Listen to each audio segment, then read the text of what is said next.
They're playing basketball. We love that basketball. Fala galera, aqui é o Brasquete, eu sou o Diego e mais uma vez voltamos a falar de algo muito especial para nós, que é o título do Golden State Warriors.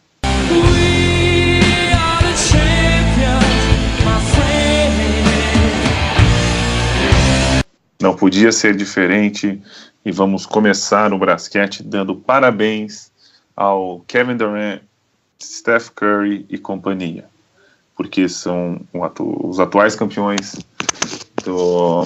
da NBA. Fala Pedrão, tudo bem com você, cara? Fala Diego, fala galera. Primeiramente gostaria de dizer que o Kevin Durant jogou não tá escrito, meu amigo, porque jogou demais. E já adiantando que, como a gente vai falar um pouquinho sobre draft hoje, para mim as principais surpresas desse draft vão ser os sleepers. Ah, legal. Fala Ângelo, tudo beleza? Salve Diego, salve ouvintes do Brasquete. Falando sobre o Golden State Warriors, a coroação de uma temporada praticamente perfeita. O Durant foi a cereja do bolo e a equipe de Steve Kerr, que parece que joga como mágica, levantou mais um caneco. E também falando sobre o destaque do draft, pelo visto teremos Markelle Fultz indo a caminho da Filadélfia. Será? E lembrando, falando sobre o draft, acaba a NBA, a emoção das finais foi legal, agora vamos para emoções do draft. All the fears will fade away if you get to hear me now.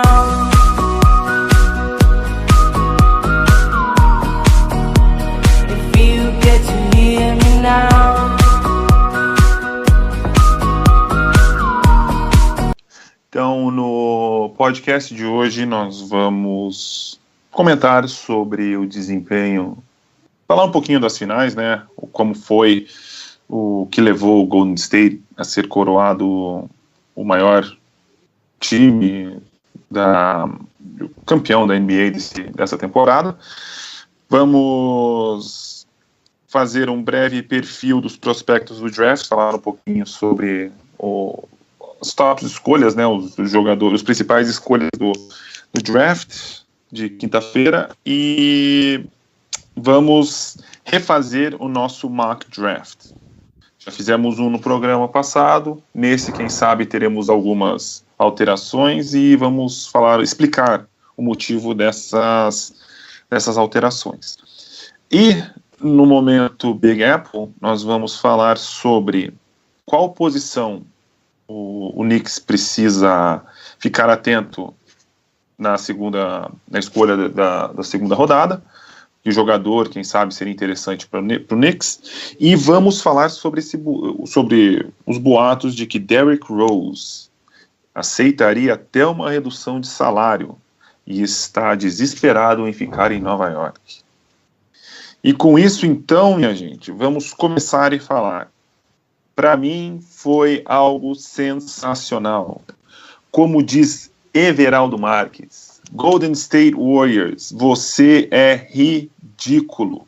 O que o Kevin Durant jogou, uau! Eu fiquei surpreso e encantado com o jogo deste tremendo jogador. Não é à toa que foi MVP.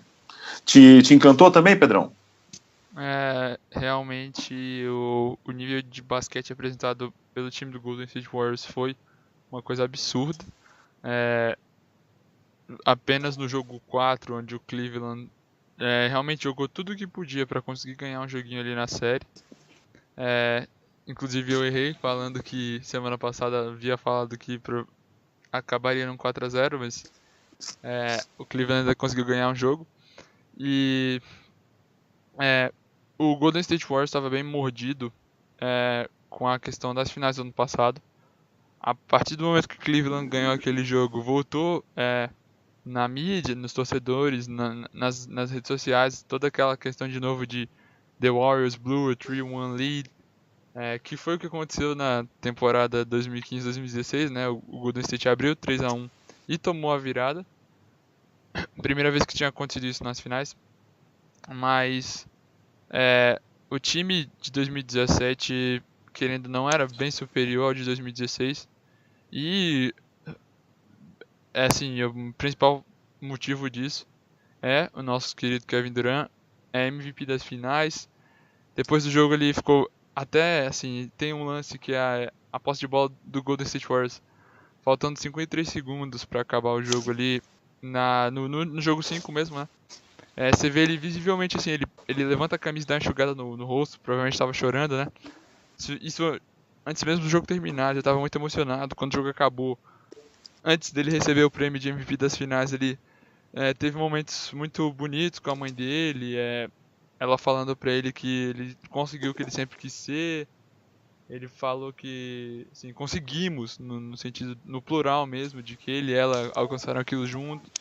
Comemorou bastante com os seus companheiros e acredito que o que era realmente o sonho da vida dele, e ele foi talvez a principal peça para que o título do Golden State Warriors tenha acontecido. Pois é, e teve aquele equilíbrio emocional, né, que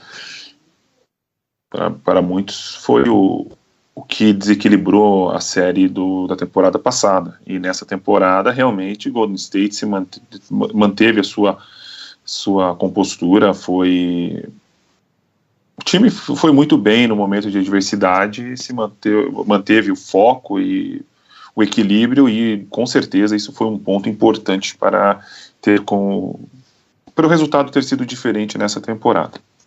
E você, Ângelo, o que você achou do desempenho do Golden State Warriors e do Kevin Durant? Olha, eu acho que o Kevin Durant atingiu o auge da carreira dele. O auge quer dizer, para quem já foi MVP, o jogador que mais pontuou em uma temporada, ser campeão, coroa, mesmo que prematuramente, uma carreira muito bem qualificada e muito bem tarimbada que o Durant construiu. E mostra que a decisão dele de jogar em Oakland foi uma decisão certeira, apesar de muito criticada. Ele fez aquilo que o pessoal chama de super time, mas se juntou com bons jogadores, uma equipe com uma boa filosofia, e se mostrou que pode fazer parte, sim, de um projeto vencedor. Vale ressaltar que já houveram projetos de super times antes, como aquele Lakers de Dwight Howard, Kobe Bryant e Steve Nash, que foram por água abaixo. Então não é uma garantia de que você vai se juntar com os melhores, que vocês vão ser os melhores juntos. O Kevin Durant, ao ser o segundo jogador da história, juntamente com o Shaq, a marcar mais de 30 pontos em todos os jogos das finais durante a série, mostra que o título de MVP das finais não caiu no colo para ele. Juntamente com o Curry, que fez praticamente média de triplo-duplo, e também na casa dos 30 pontos, basicamente. É uma equipe muito certeira e que o banco também se mostrou fundamental. É pouco destacado, mas o Andre Iguodala é um jogador sensacional e até muito pouco valorizado. Essa free agency, o Warriors corre o risco de perder ele, porque vão ter times interessados, como já surgiu o rumor de o Hawks estar interessado nele. Realmente ele é um jogador sensacional. O Iguodala e até pelo tamanho do salário que ele ganha e o que ele faz em quadra, é um jogador muito importante para o Golden State Warriors. Algo que eu queria perguntar a vocês, quando terminou o jogo, eu acho que foi até no próximo dia, o Gustavo Hoffman, da ESPN, ele trouxe os números, bem como o Ângelo fez, para destacar o desempenho do Steph Curry e do Kevin Durant, mas ele também disse que, na opinião dele, esse time do Golden State Warriors é sim um dos maiores da história. Vocês dois concordam com isso, Ângelo? Você concorda com essa afirmação do Gustavo Hoffman? Eu concordo. Eu acho que As pessoas valorizam muito pouco estar diante dos olhos delas e depois que começam a dar mais valor. Então é normal que a gente, nessa efervescência de ver essa máquina do Warriors atropelando todas as equipes que entram pelo caminho, é normal que muitos torcedores acabam criticando, ainda mais porque tem o fator do Durant, e acabam fechando os olhos para o que essa equipe representa. Foi uma temporada fantástica, e quando você termina os playoffs com 16 vitórias e uma derrota, é sinal de que você está fazendo história. Para mim, essa equipe do Golden State ficará marcada juntamente com aquele Miami Heat do LeBron James, como até agora uma das maiores equipes da década de 10. Sem sombra de dúvida. E para você, Pedrão? Você concorda com a afirmação do Gustavo Hoffman? Eu acho que sim, também. Com certeza, esse Golden State Warriors é um dos melhores times da história. Primeiramente, aquele recorde da temporada passada na temporada regular. Além disso, coroar esse trabalho, mesmo que tenham mudado algumas peças, como a adição do Durant, 2 títulos em 3 anos, e sendo que estava na final nesses 3 anos. Além disso, é bem legal também que esse time tenha sido construído por via de um planejamento de base, digamos, de base mesmo do time, de escolher os jogadores que acham que vão ter um bom futuro, não só trazê-los pagando grandes salários para os jogadores já desenvolvidos, não. Eles pegaram esses caras lá da base, os caras principais, né, como o Steph Curry, o Draymond Green, o Klay Thompson, adicionaram ali, conseguiram também convencer jogadores que são bons jogadores, poderiam ganhar muito mais dinheiro em alguma outra equipe, mas conseguiram convencer eles a receber um pouquinho menos para poder ter essa chance de ganhar o título, como o David West, o próprio André Iguodala. O David West deu uma entrevista muito emocionado mesmo no pós-jogo, falando assim, dava para ver nitidamente que era o sonho da carreira dele, assim, aquilo ali. Ele falou, eu poderia estar ganhando muito dinheiro em outro lugar, 10 vezes mais do que eu ganho aqui, mas no final, lá no livro, vai estar escrito o meu nome, que eu fui campeão. E essa sensação é o que todo esportista busca. Então, com certeza sim, é um dos maiores times da história. E eu não tenho... Eu confesso que um tempo atrás, conversando sobre NBA com uns colegas, não com o Pedro e com o Ângelo, com outros colegas, eu cometi o erro de dizer que eu não acreditava que esse time de Golden State era um dos melhores da história. Eu não colocava esse time em destaque. Mas após o que aconteceu nas finais, a maneira com que o time venceu a forte equipe de LeBron James, foi 4-1, gente. Foi o mesmo placar de Lakers contra 76ers. O time do LeBron é muito bom, mas o que Golden State fez foi mostrar o tamanho e a força desse time. Fez o time de Cleveland parecer um 76ers. Eu fui convencido e agora eu faço justiça e digo, eu estava errado e parabéns. Não sei como vai ser agora. Não sei se vai continuar, se vai ter como segurar esses jogadores. Pessoalmente, não sei. Mas como o Pedro foi bem feliz. David West, seu nome está na história. E Golden State Warriors. Esse time vai ser lembrado como os melhores da história. Assim como foi aquele forte time de Boston com McHale, Bird e companhia, como foi o time do Michael Jordan, como foi o Lakers, como foi do Miami Heat e agora como esse do Golden State Warriors. Algo mais a falar sobre esses times, sobre Golden State e as finais, Ângelo? Não, só que a equipe do Golden State tem agora decisões difíceis a fazer. Já está praticamente decretado que eles vão dar o chamado super máximo para o Stephen Curry de contrato. Se deve dizer que agora o Golden State deve perder algumas peças e entrar mais em pé de igualdade com as demais equipes. O que não quer dizer que vai se tornar uma equipe fraca porque eu acho que Steve Kerr é um técnico fantástico e o trabalho que está sendo feito lá, que tinha o consultor Jerry West, que tinha outras grandes pessoas trabalhando duro para manter esse time forte, vai continuar. E o Golden State continua uma ameaça feroz.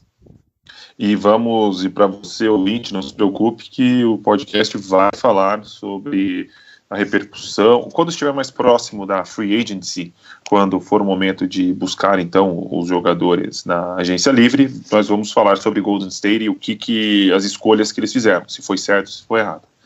E para você, Pedrão, finalizando o assunto de finais, você tem algum... Diego, só algumas curiosidades, assim, bem rapidinhas. Primeiro, o Golden State Warriors conseguiu proporcionar pro Steve Nash o anel de campeão dele, né? Já que ele participa ali da organização do time, observando talentos, né, pro time. Então, tem até uma cena muito bonita do Durant abraçando o Steve Nash nos corredores ali depois do jogo.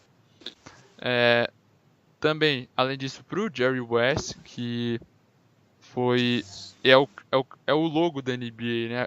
Aquele jogador naquela posição é o Jerry West, que agora tá deixando o Golden State Warriors, tá indo pro Los Angeles Clippers. Então, pode ser um time aí que vai ganhar um boost aí na diretoria. E além disso, é muito bonito esse trabalho que o Golden State faz de ter uma característica pro time e não depender de certos jogadores. Perfeito. Então, para finalizar, parabéns Golden State Warriors mais uma vez, e agora vamos esperar a próxima temporada, ou melhor, até agência livre para vocês, Golden State, para ver o que será feito, o que vai acontecer.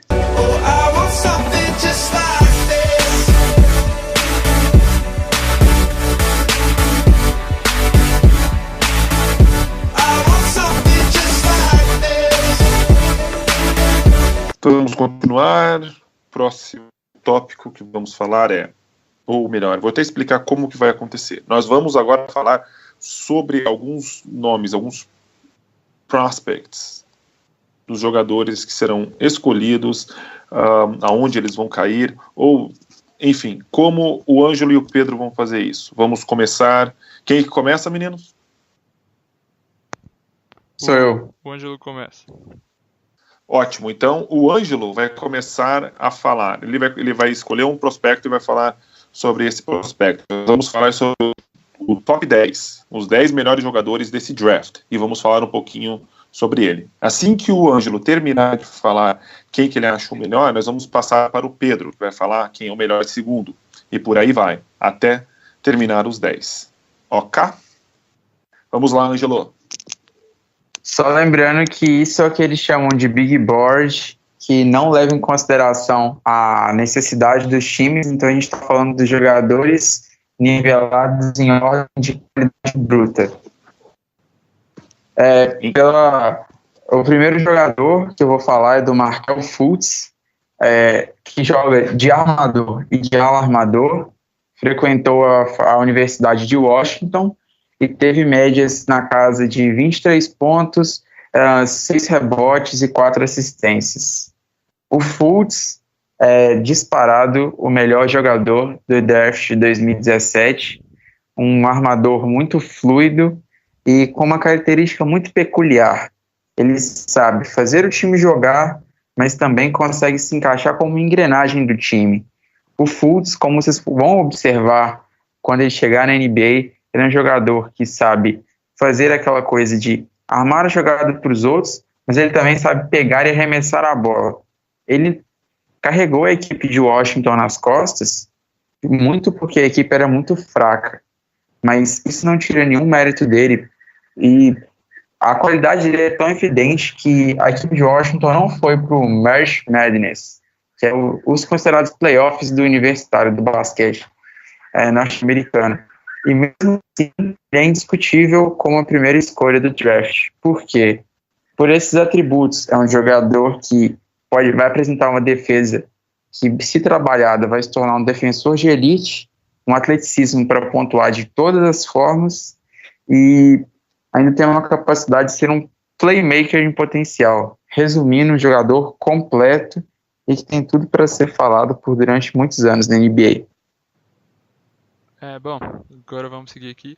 Segundo, na ordem de talento, lembrando, é nosso querido Lonzo Ball. O Lonzo tá tendo um nome muito falado aí na mídia, principalmente pelas declarações do pai dele, que tá fazendo um lobby muito grande, falando que ele vai ser um dos maiores jogadores da história da NBA, né? Mas assim, essa questão ele precisa primeiro começar a jogar pra gente ter essa expectativa. O Lonzo jogou carreira universitária dele, que ele é calouro, né? Então jogou só um ano por UCLA, a Universidade de Los Angeles. Ele teve média de 14,6 pontos, 6 rebotes e 7 assistências e meio. Ele era o principal cara do time, e eles chegaram no March Madness e foram relativamente bem no March Madness, porque não eram um dos melhores times. O Lonzo era um cara que fazia o time jogar, e por isso mesmo é um armador, digamos, um armador mais característico. É um cara que tem aquela mentalidade, ele consegue pontuar sim, consegue arremessar, mas é um cara que passa muito bem a bola. E a universidade dele chegou até o Sweet 16, que seriam as oitavas de finais, e perdeu de 86 a 75 para Kentucky na oportunidade.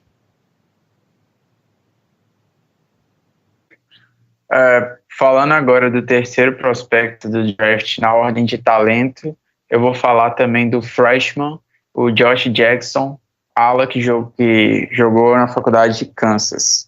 O Josh Jackson ele teve médias de 16 pontos, 7 rebotes, 3 assistências, praticamente 2 roubos e 1 bloqueio.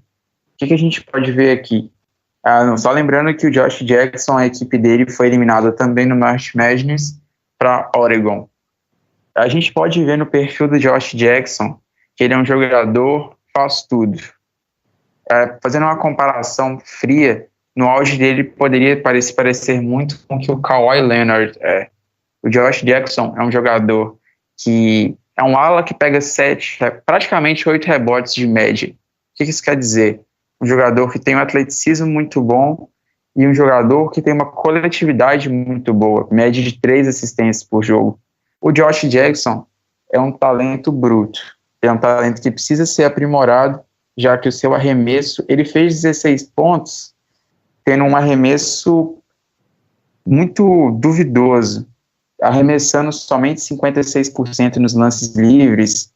Ele precisa ser lapidado na questão ofensiva. Só que as equipes vão gostar de apostar nele porque todo mundo consegue ver que o talento está ali. Então, prestem atenção no Josh Jackson. Bom, nosso quarto agora ele se chama Jason Tatum, small forward, e é provavelmente o jogador da posição mais talentoso depois do Josh Jackson.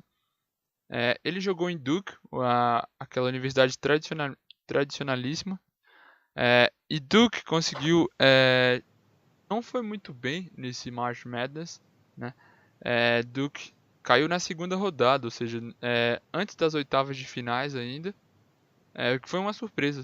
Acreditavam-se que esse time ia muito mais longe, até porque o time não tinha só como bom jogador o Jason Tatum, tinha outros companheiros, mas infelizmente acabou caindo muito cedo. O Tatum tem um pouco mais que 19 anos, e ele também é calouro, e teve médias na faculdade de 16,8 pontos, 7,3 rebotes e 2,1 assistências. O estilo de jogo dele, a gente pode dizer que é um cara que, apesar de ser um ala, ele gosta de segurar um pouco a bola, mas assim, tem uma característica de chute muito boa. Também ele é forte e tem até um nível de infiltração bem legal, um nível de atleticismo ok. É um cara que pode ainda melhorar o seu jogo muito, mas já tem um estilo de jogo bem compatível com a NBA. Seguindo a ordem, vamos falar do De'Aaron Fox, o armador de Kentucky. Ele teve média de 16,7 pontos, 4 rebotes e 4,6 assistências. Na sua única temporada na Universidade de Kentucky, ele chega com um credencial muito forte, que é o aval do John Calipari, que disse que ele foi o melhor armador com quem ele trabalhou desde o John Wall. E você pode observar no jogo dele, é muita entrega, uma vontade muito grande de vencer e uma explosão defensiva muito forte. É um jogador que tem tudo para chegar na NBA já causando no mínimo um impacto defensivo na equipe que ele entrar. Os pesares em relação a ele ficam em relação ao seu arremesso, que tem um jump shot contestado, mas que acaba sendo compensado pela primeira passada muito rápida para atacar a cesta, o que justifica ele ter feito 17 pontos na sua única temporada em Kentucky. Agora, na sexta posição de talentos, a gente tem Jonathan Isaac, que jogou por Florida State, e ele pode jogar tanto na posição 3 quanto na posição 4. É um cara que não teve números muito expressivos no college, teve 12 pontos, 7.8 rebotes, 1.12 assistências. No March Madness, a Florida State caiu, assim como o Duke, na segunda rodada, antes das oitavas de final, mas aí é um pouco mais explicado porque já não era considerado um time tão forte. A grande questão sobre o Isaac é que ele é provavelmente o talento mais bruto que a gente tem nesse top 10, juntamente com o Franklin Klein, que vai ser falado posteriormente. Mas assim, ele é um cara que pode entregar muito no futuro. E como o draft é basicamente sobre futuro, ele é um cara que está com projeções muito altas para ser escolhido em picks muito boas. Mas assim, ele é realmente uma das maiores interrogações, porque ele é alto, tá? Ele é bem alto, ele é atlético, ele é rápido. Só que tem alguns pequenos defeitos ali que, se ele não melhorar, vai limitar o crescimento dele como um grande jogador da NBA. Seguindo a ordem, agora vamos falar do Lauri Markkanen, o ala pivô que jogou na Universidade de Arizona e teve média de 16 pontos e 7 rebotes. O Markkanen, ele entra muito nessa característica do stretch four, que tem ganhado muita consideração na liga. Você pode observar que nos últimos drafts sempre teve na loteria um stretch four saindo. Exemplo do Kristaps Porzingis, do Dragan Bender, e nesse ano, provavelmente, o Lauri Markkanen. O que você pode observar no jogo do Markkanen é uma preferência pelo arremesso de fora, um jogador que tem um arremesso muito polido para poder fazer aquela questão do catch and shoot, daquele pick and pop também junto com o armador, e o pesar no jogo do Markkanen fica pela questão física. É um jogador que lembra muito a questão do Ryan Anderson, ala pivô do Houston Rockets. É um jogador com muito talento para arremessar, mas a questão física pesa, e principalmente na defesa, parece ser um jogador insuficiente. Os scouts da NBA apontam que ele chegaria para ser um role player no seu auge, justamente por essa carência do jogo físico e chegando somente para ser um shooter. Temos que aguardar. Na oitava posição, a gente vem com Malik Monk, o shooting guard de Kentucky, parceiro ali de armação do De'Aaron Fox, que também, como o Ângelo salientou a performance do Fox contra o Lonzo Ball, ele também jogou muito nessa partida, assim como outros jogos do March Madness e da temporada regular. A principal característica do Monk é ser um chutador. E é uma coisa que ele já faz muito bem. Ele tem um chute de 3 muito polido. Provavelmente o melhor dessa lista de top 10. E por isso alcançou boas marcas na universidade com 19.8 pontos por jogo, 2.5 rebotes e 2.3 assistências. Só que essa questão de ser um exímio chutador, ela meio que para por aí, porque essa é a principal característica dele, é muito bem feita, porém outros aspectos do jogo dele que poderiam ser mais bem desenvolvidos, como criar jogadas para os companheiros e depender um pouco menos do chute, porque a gente sabe que é uma questão complicada ser um jogador que dependa apenas de chute. O próximo na lista é o Dennis Smith Jr., que fez faculdade em NC State durante somente um ano e teve médias na casa de 18 pontos, teve médias na casa de 18 pontos. O que pode se destacar do Dennis Smith Jr. é que ele é um jogador que promete muito para a NBA, aquele verdadeiro all-around. Quando você observa que ele teve médias de 6,2 assistências e 4,6 rebotes, você consegue perceber que ele é um jogador que esteve em todos os lados da quadra, fazendo bastante coisa. Você consegue observar que ele tem o arremesso de fora com uma boa arma, também consegue fazer uma infiltração, é um jogador muito atlético, consegue defender, e ele caiu nas projeções pela má campanha que a NC State fez, e principalmente por dúvidas das equipes em relação à sua autoconfiança e às suas lesões, já que ele operou os 2 joelhos recentemente. Mas eu acredito que seja um dos jogadores que possa mais surpreender nesse draft. Bem, agora o nosso último destacado nessa lista de talentos é o francês, o armador Frank Ntilikina, e é um cara que joga na Liga Francesa, então ele não jogou a NCAA, mas mesmo assim, tanto talento esperado nele que ele está chamando a atenção dos scouts, mesmo não tendo jogado NCAA. E ele jogava na Liga Francesa, que pode ser sim considerado uma liga bem mais forte, não bem mais forte talvez, mas sim mais forte do que a NCAA, porque são jogadores já adultos e prontos, ou seja, ele está jogando com caras que têm muito corpo, que já são ratos de quadra mesmo, e por isso não era titular absoluto no seu time. Então tem médias baixas de 5 pontos, 2,3 rebotes e 1,5 assistências. Porém, ele é um dos armadores mais altos e ao mesmo tempo mais jovens do draft, tendo uma envergadura de praticamente 2 metros, que é impressionante para um armador. E além disso, já é considerado um bom defensor e também é considerado que já tem uma boa visão de jogo, no sentido de criar jogadas. Porém, os scouts dizem que ele pode melhorar muito o seu arremesso e que se ele conseguir fazer isso, pode ser um dos principais steals desse draft, já que é um cara que não é tão falado quanto esses que a gente citou anteriormente.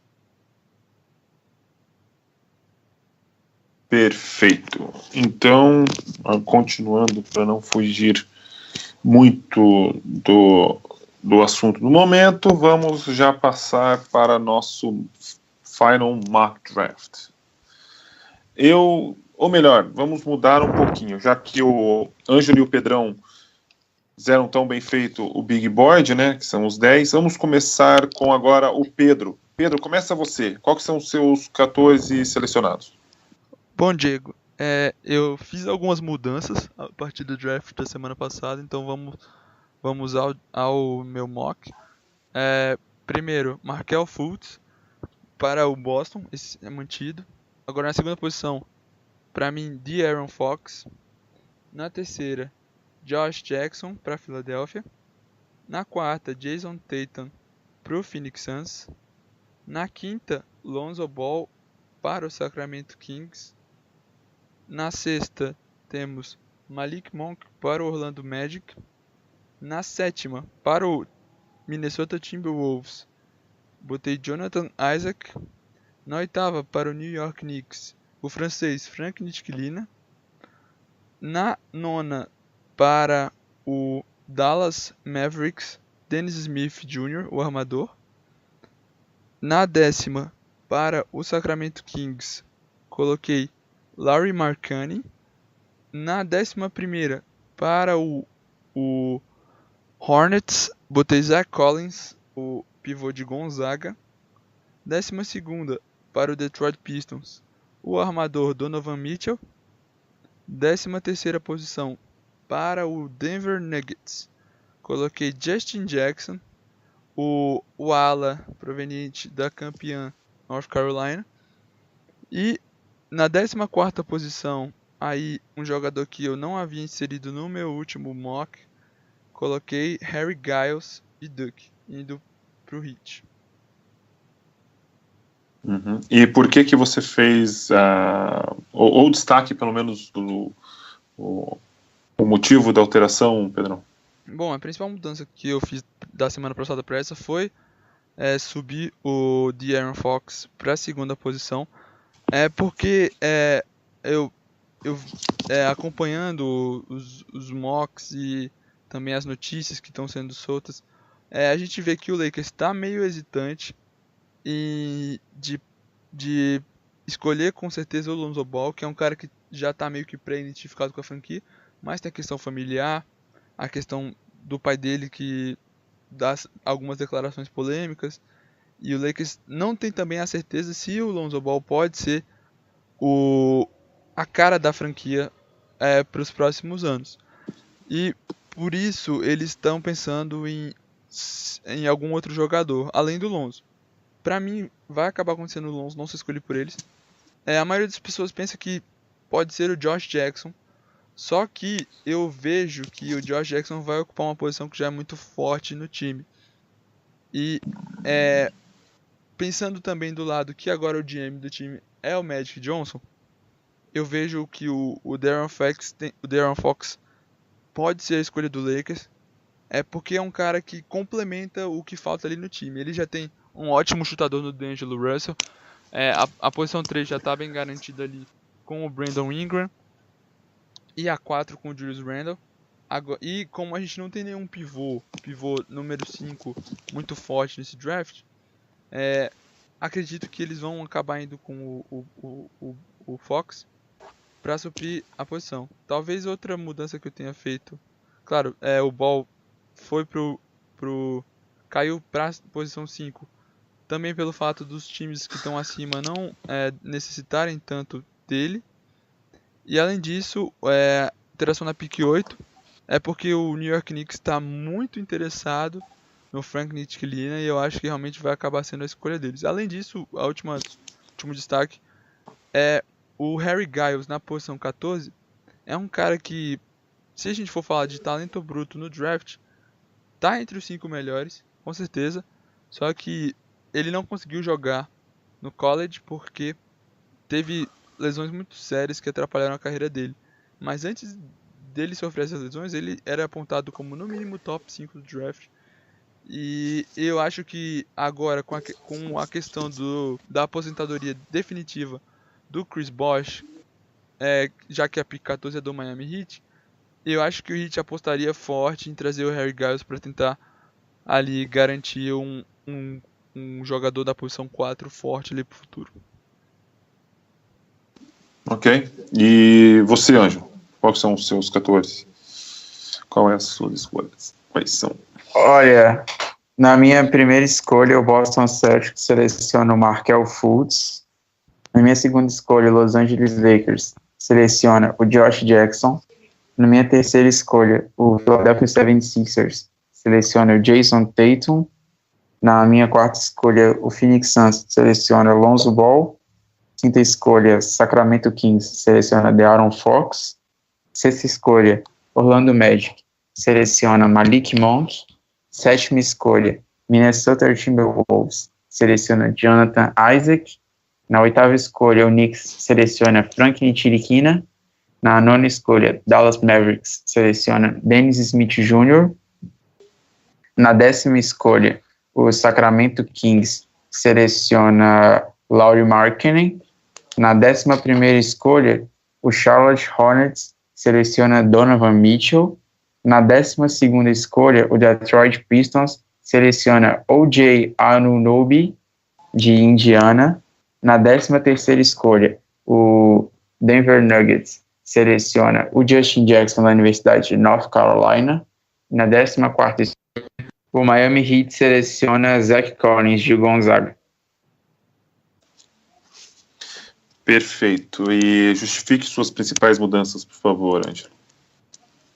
A principal mudança está na pick 3, onde eu coloquei o Philadelphia 76ers para selecionar o Jason Tatum. Se você parar para observar, à primeira vista não faz o menor sentido essa escolha, mas é que está circulando um rumor muito forte de que o Philadelphia 76ers e o Boston Celtics vão trocar de pique, com o Philadelphia passando até a primeira escolha para poder selecionar o Fultz. Então eu trouxe o Tatum para 3, porque o Lakers, no meu mock, seleciona o Josh Jackson. Então o Boston, para reforçar a sua ala, onde tem o Jay Crowder, ele procuraria na opção de adicionar o Tatum. Vamos ver. Isso culmina com uma troca com o Lonzo Ball indo para o Suns em relação à semana passada. E na 11ª escolha, eu trouxe o Donovan Mitchell, que estava caindo para o Pistons, eu coloquei para ir para o Hornets. O Hornets é uma equipe que o Donovan Mitchell não difere tanto do que o Luke Kennard estaria oferecendo, seria mais defesa também. E a bola de 3 continua. E eu trouxe o O.J. Anunoby, de Indiana, para o Detroit Pistons na 12, por ser um jogador que vai fazer uma sombra para o Tobias Harris e também pode ocupar uma lacuna deixada pelo quem teve os Caldwell Pope, que deve ser muito assediado por outras equipes na Free Agents. Isso deixa com que o Miami Heat consiga o Zach Collins para pick 14, seria um bom par para fazer dupla de garrafão com o Hassan Whiteside. Perfeito. Bem, como os colegas fizeram algumas alterações e destacaram muito bem destacado, a minha escolha do meu MAC eu não alterei, mas eu levei em consideração e acredito que não alterei por questões de que realmente Nova York tem um grande barulho do francês Nitiquilina realmente cair ou chegar em Nova York. Mas, mesmo assim, na minha escolha, já estou justificando previamente, eu não acredito que essas escolhas vão se concretizar, que o francês vai a Nova York, levando em consideração o draft passado. Única diferença é que no draft passado, o Nova York estava sendo, o nome que estava ligado aos Knicks era do, agora me fugiu da memória, qual o nome do que foi pro Nuggets? Isaac. Não, ano passado. Sim. O point guard que foi para os Nuggets, que é o Emmanuel Mudiay. Mudiay, perfeito. Era todo dia noticiado que o Mudiay ia para Nova York. Tanto que eu fui um daqueles que levantou a plaquinha fora Phil Jackson quando o KP foi escolhido. E hoje, se eu falo uma coisa dessa, sou pedrejado em praça pública. Mas enfim, vamos lá. Meus 14 são: Boston Celtics escolhe Fultz com a primeira escolha. Lakers escolhe Ball. 76ers escolhe Monk. Suns, Josh Jackson. Sacramento escolhe o Fox. O Magic escolhe o Tatum. Wolves, o Dennis Smith Jr. O Knicks escolhe o Jonathan Isaac. Mavs escolhe o francês Nitiquilina. O Sacramento escolhe o Maury Markkanen. O Hornets escolhe o Luke Kennard. O Pistons escolhe o Donovan Mitchell. O Nuggets escolhe o Zach Collins. E o Heat escolhe o Josh Collins. De novo, tem grande barulho que o Nitiquilina, o Frank Nitiquilina vai para os Knicks. Se acontecer o mesmo que aconteceu ano passado, Nova York vai fazer uma surpresa. Se o Isaac estiver disponível, eu acredito, e eu apostaria todas as minhas moedas no Isaac. Veremos o que vai acontecer. Os colegas justificaram e foram felizes na sua justificativa. Algumas delas faz mais sentido do que outras. No meu ponto de vista, vocês que estão ouvindo vai escolher qual faz mais sentido para vocês. Mas, enfim, esses são os 14 nomes que cada um de nós escolheu para que seja escolhido nessa ordem. Tá? Encerrando esse assunto do draft, nós vamos falar agora sobre o Big Apple Moment. Anywhere it's up to you, New York, New York. E já que nosso último assunto foi o draft, nós vamos começar esse para finalizar. Qual a posição que Nova York precisa ficar atento para escolher, fazer a sua escolha de segunda rodada? Quem que você acha, Pedro, que seria interessante para o Knicks? Qual posição? Diego, eu acho que houveram algumas falhas tão grandes na temporada passada, visto que o nosso recorde não foi de longe dos melhores, que há uma gama de possibilidades. Então, a característica dos jogadores da segunda rodada é que são jogadores geralmente já mais velhos, né, ou seja, juniors ou seniors, que muitas das vezes até eram os principais jogadores das suas equipes, porém quando está no processo de se entrar na NBA, é mais levado em conta o potencial e o quanto você pode moldar do jogo do cara do que o quanto ele joga na universidade. Então, por exemplo, o Frank Mason III, que é um jogador que até poderia ser interessante para os Knicks, que foi o MVP da NCAA na última temporada, é um cara que não aparece nem em primeira rodada nos mocks, porque ele já é mais velho, então ele tem menos a evoluir. Então é uma questão muito complicada. O próprio Frank Mason III é um armador que pensa no jogo, ele não é tão alto, mas pensa muito no jogo, gosto muito da característica dele. Seria uma adição interessante ali, para uma terceira opção em armação, no caso, né? Tem alguns outros nomes que me agradam, como o próprio Dillon Brooks, small forward de Oregon, que era um dos principais jogadores do seu time, que foi muito longe no March Madness. É um cara que ele tem uma altura média para a posição, também não é um small forward de força. É um cara mais ligeiro, mais arremessador, que, quem sabe, assim, num jogo podia entrar botando velocidade no jogo, pode ser um jogador interessante. Mas pro garrafão, tem dois nomes que me agradam muito, que seria o Jordan Bell, também de Oregon, assim como o Dillon Brooks, que é um cara que tem uma altura boa para a posição que ele joga, que é a de power forward. É uma posição que é um pouco carente no nosso elenco, visto que ele brigaria a posição, por exemplo, com o próprio Indur, que é um cara que tem uma característica diferente. Ele é mais forte, ele é um bom reboteiro e ele tem muita energia em quadra. Também é uma característica do jogador chamado Jonathan Motley, que jogava em Baylor, era o cara de Baylor, tanto que tinha médias de 17 pontos e 10 rebotes no college, só que tem a questão de tanto ele quanto o Bell já são juniors, então são caras que já são mais velhos.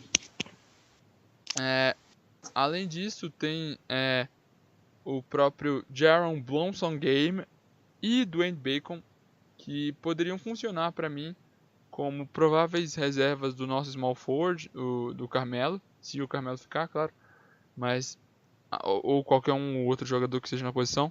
São caras que têm um jogo interessante, têm um jogo bem variado, conseguem bater para dentro, têm um nível bom de arremesso e poderiam ser adições interessantes para o time.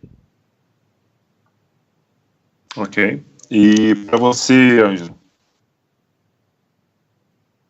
Olha, eu acho que as carências do Knicks, eu não vou falar todas as posições, mas são muito variadas, mas eu acho que uma palavra sumariza tudo: defesa. Precisa procurar defesa, seja em qualquer uma das posições, que seja independente do jogador que estiver aí disponível no momento, defesa. E uma palavra que me incomoda bastante, mas que pelos reports que tem saído aí na mídia, triângulo. O Knicks tem trabalhado bastante isso nos workouts com jogadores de segunda rodada, defesa e triângulo. Então, eu apostaria em jogadores, como o Pedro citou, o Dillon Brooks, que é um jogador que não tem aquela explosão toda, mas é um jogador forte, que aguentaria a defesa. Falando de outro jogador de Oregon, o Tyler Dorsey, é um jogador que me agrada bastante. E entra naquelas outras opções. Se quiser uma defesa mais latente, tem o Blossom Game e o Dwayne Bacon também, que são bons jogadores. E uma opção que me agrada muito é o Sindarius Turnwell, de South Carolina. A questão do Sindarius é que ele não seria esse jogador tão defensivo, mas a característica de pontuação dele é muito interessante. Acho que é um jogador que poderia agregar muito vindo do nosso banco. A questão que fica é, não acho que o Knicks vai escolher pensando em pontuação, acho que vai escolher pensando em defesa. Sendo assim, se eu pudesse escolher um small forward defensor com a primeira escolha e um power forward defensor com a segunda escolha de segunda rodada. Perfeito, acho que os colegas foram felizes nas suas afirmações. Eu só gostaria de adicionar que, como na minha como no mock que eu fiz, o Nova York seleciona o Isaac, então acho que seria interessante nós escolhermos um point guard, como o Pedro falou, o Mason seria interessante. Precisamos de defesa, realmente. O Brooks seria interessante você ter ali, para ter um jogador vindo do banco, para ser esse foco na defesa que o nosso time precisa desesperadamente, porque realmente não existe defesa nesse time. E, por finalizar, outro que eu gostaria muito que viesse para o Knicks, que é o Dwayne Bacon. Realmente é um jogador que, até ele é um sophomore, né? Então acho que ele seria interessante para trabalhar com ele ali, jogando na posição 2, na posição 3. Seria interessante. Agora, para mim, isso é algo. Quero escutar o que os colegas têm a dizer sobre essa notícia do Derrick Rose. Derrick Rose estaria, então, desesperado em assinar uma extensão com Nova York, se não um novo contrato com Nova York, aceitaria até reduzir o salário. Como você vê essa notícia, Andy? É aquele pesadelo que está na realidade, né? As notícias que apontam o Knicks ligados a free agents são todas deprimentes. Ou aponta você renovando com o Rose, ou aponta você trocando pelo Ricky Rubio. Resumindo, o Knicks parece que não tem muito sentido para onde quer ir. Você vê que a equipe foi péssima defendendo na última temporada, o Rose foi um dos pilares dessa defesa fraquíssima, aí cogita trazer o Rubio. Aí o Rose chega e diz que aceitaria um pay cut para poder ficar no Knicks. Eu não pagaria muito dinheiro pelo Rose, não. Eu preferia, como eu apontei no meu mock, vai ter armador para a gente selecionar no draft. Tem o Ron Baker, que traz uma energia boa do banco, traz uma defesa. Eu arriscaria e daria o momento vai com Deus para o Derrick Rose. Principalmente porque sumiu, se contundiu bastante, brigou com o nosso técnico Jeff Hornacek, que está, querendo ou não, fazendo um trabalho pesado, se empenhando para fazer o triângulo funcionar no Knicks. Então, o Rose também foi um armador que não encaixou muito com a característica de jogo do KP. Então, Rose, vai com Deus. Será que vamos? Uau. Enfim, Pedro, como que foi a sua recepção dessa notícia, Pedro? Diego, é complicado. Parece que o Rose deve ter curtido o fato de, depois de tanto tempo de descrédito no Bulls, os torcedores não, grande parte dos torcedores não aguentando mais ele e tal, de ele ter ganhado novamente os holofotes em Nova York, e quando depois de um bom tempo a torcida tinha um armador minimamente decente para armar o time, e não foi isso que aconteceu, né? Não chegou nem 1% perto Derrick Rose dos velhos tempos, que a gente esperava que, sei lá, 20% dele já estava ótimo. Mas não aconteceu. Veio um jogador que continuou se lesionando. Não foi, às vezes, não tão séria quanto as lesões que meio que derrubaram a carreira dele. Mas eram lesões pontuais que tiravam ele de 2 jogos, 3. Também teve a questão do sumiço dele, que só foi ser explicado depois e até hoje não é muito bem entendido por que aconteceu. Que simplesmente mostrou assim, que uma falta de comprometimento, sair sem dar notícia. Numa possível renovação, eu só aceitaria se fosse realmente num pay cut muito severo, tipo assim, um contrato no nível do Brandon Jennings, que era 5 milhões, no máximo, assim, estourando 10 milhões. E também não podia ser um contrato longo de jeito nenhum. Você dá 1 ano, no máximo 2, pra ver se o cara realmente vai dar um gás e tentar reerguer a carreira dele. Ou então, pra você também não correr o risco de assinar com um cara que não vai ter comprometimento, que vai ser difícil de você se livrar dele depois com alguma troca. Como o Ângelo disse, a chamada dessa pré-temporada é apostar nos armadores do draft, porque dos nomes que a gente citou, assim, por baixo, temos quantos armadores? Temos o Markelle Fultz, o Lonzo Ball, o De'Aaron Fox, o próprio Nick Lina, pelo menos 4 ali que são armadores de origem. E então, Na alça de mira do Knicks teria basicamente Dennis Smith e Nick Dino sobrando, na pior das hipóteses. Prossegue, Pedro. isso, então com certeza teríamos um cara de qualidade ali para trazer, mesmo que não seja de impacto imediato. Pensando no futuro, seria um armador qualificado para ajudar os principais caras do time, ou até mesmo ser o cara do time, se necessário. E acredito que ele queimou o seu filme em Nova York muito rápido. Também acho que essa declaração dele possa ser um sinal de que os agentes dele, tenham de alguma forma sondado o mercado e visto que não é o que eles esperavam, que ele não tem muito mais valor por aí e que talvez esse apelo encha os olhos do Phil Jackson, dê alguma esperança pro Rose, mas pra mim também não dá mais.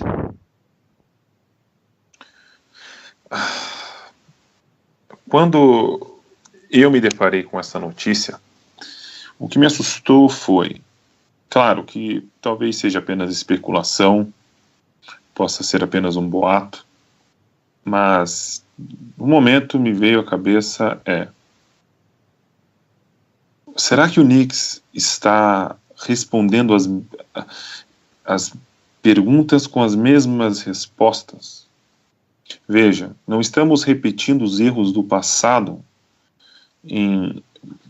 Poxa, não tem como eu deixar de citar que Derrick Rose teve uma péssima eficiência dentro de quadra quando falamos na defesa. Mas o jogo do Knicks não foi... Toda a defesa do Knicks decepcionou. Mas o Derrick Rose está entre os principais o principal pesadelo, como começou a falar os colegas, e eu me chego à conclusão que será que Nova York, será que é má sorte? Será que é uma decisão errada? O que acontece? Porque você tem a oportunidade de corrigir um erro, que foi a troca pelo Derrick Rose e o Noah. O Noah não tem muito o que fazer, porque ele está com um contrato que dificilmente será movido, é um contrato difícil até de você trabalhar com ele. Mas você tem a escolha de não renovar com o Derrick Rose. Se você renova com o Derrick Rose, significa 2 coisas. 1. Derrick Rose será quem vai trabalhar com a bola e armar as nossas jogadas. E 2. Derrick Rose tiraria tempo de quadra de um jogador que poderíamos trabalhar para ser o nosso futuro.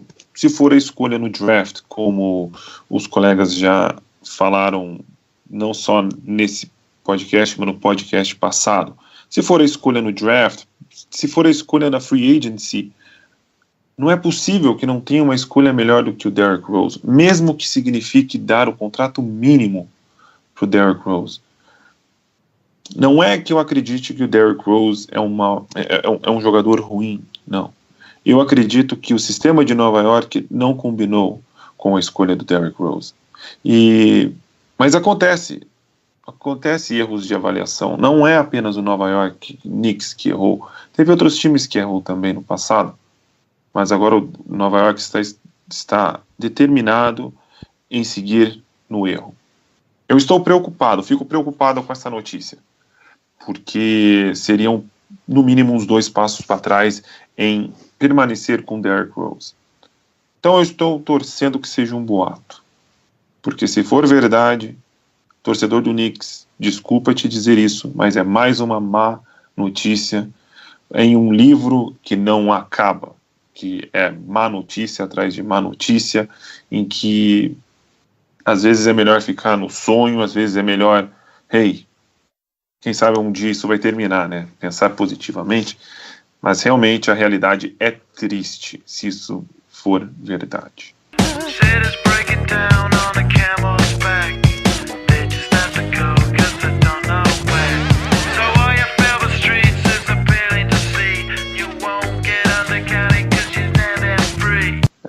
Mais alguma coisa, Pedrão, que você tem a dizer para esse programa? Bem, Diego, já me despedindo da galera. Só dar um giro pelo basquete ao redor do mundo, né? As finais do NBB estão sendo disputadas ainda. Tá 2-2, então o último jogo é decisivo.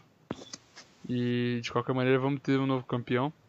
Agora na Europa, hoje, né? No caso dia 16, na sexta-feira, foi travado o último jogo da final do basquete espanhol e o Valência se sagrou campeão de maneira inédita, nunca havia sido campeão. E já que a gente está falando de draft hoje, é legal destacar que o Luka Doncic estava em quadra pelo Real Madrid e é um nome muito forte para o draft do ano que vem. Armador muito alto, de olho nesse rapaz. E além disso, as finais da Liga Francesa estão sendo disputadas ainda e o Frank Ntilikina está jogando. Então quem quiser acompanhar esse jogador pode procurar também pelas finais da Liga Francesa. Perfeito. Quem tiver interesse, bom destaque do Pedrão. E aí, Ângelo, quais são suas últimas palavras deste programa? Para finalizar, acho que prestar muita atenção no draft, que a gente fez nossas projeções finais, analisamos jogadores que a gente acredita que sejam os mais talentosos, e que draft, principalmente pra gente que torce pro Knicks, é aquele momento de ansiedade que a coisa pode virar de vez, sabe? Vai muito bem ou vai muito mal. E é um momento muito especial, tem muitas trocas que vão acontecer e os times que vão estar fazendo escolhas decisivas para o futuro. Então, prestar muita atenção, e na sexta-feira que vem a gente vai voltar com um podcast falando sobre a repercussão disso tudo e que a gente acredita que seja um desfecho que o Markelle Fultz termine na Filadélfia. Obrigado. Beleza, e realmente vamos ficar ligado aí que próxima semana vai ser um programa bem legal que vamos falar sobre a repercussão de tudo isso, como foi bem falado pelo Ângelo. Obrigado, Pedro. Obrigado, Diego. Até a próxima. Valeu, obrigado, Ângelo. Valeu, obrigado a todos os ouvintes. Até a próxima. Beleza. Ouvintes, você gostou do nosso programa? Não? Tem alguma crítica, um elogio? Quer fazer um comentário? Fique à vontade. Na nossa descrição tem como entrar em contato com a gente, tem a maneira de você se comunicar, mandar sua mensagem, mandar o seu elogio, o seu comentário, enfim. Quer sugerir um assunto para entrar em pauta para a gente falar? Quer colocar o seu time como referência? Tem uma pergunta? Fique à vontade. Nós podemos responder sua pergunta, podemos falar sobre o que você quiser, desde que você entre em contato e mande a sua pergunta, o seu elogio para o nosso e-mail ou para uma das nossas contas de redes sociais que estarão na descrição do programa. Meu nome é Diego, eu agradeço a vocês por estar mais uma vez acompanhando o podcast com a gente e desejo a vocês um bom draft, uma boa free agency e uma nova temporada da NBA vem aí com o Brasquete acompanhando junto com vocês. Muito obrigado e valeu.